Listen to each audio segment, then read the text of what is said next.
তবে কি সর্বাত্মক যুদ্ধে জড়িয়ে পড়ছে মধ্যপ্রাচ্য? ইরানের পারমাণবিক স্থাপনায় যুক্তরাষ্ট্রের হামলার পর থেকে জোরালো হচ্ছে এই শঙ্কা। মার্কিন পদক্ষেপ নিয়ে কি বলছেন বিশ্লেষকরা?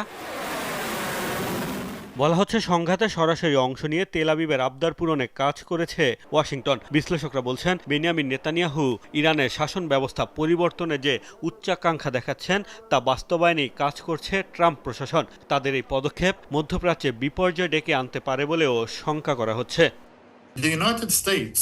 আমি মনে করি যুক্তরাষ্ট্র যা করেছে তা ইসরায়েলি এজেন্ডা বাস্তবায়ন ছাড়া আর কিছুই না। ইরানের পারমাণবিক স্থাপনা ধ্বংসের পাশাপাশি দেশটির শাসন ব্যবস্থা পরিবর্তনও তাদের উদ্দেশ্য।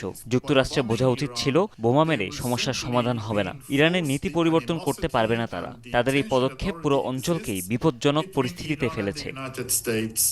বিশ্লেষকরা বলছেন ইরানে হামলা চালিয়ে যুক্তরাষ্ট্র মধ্যপ্রাচ্য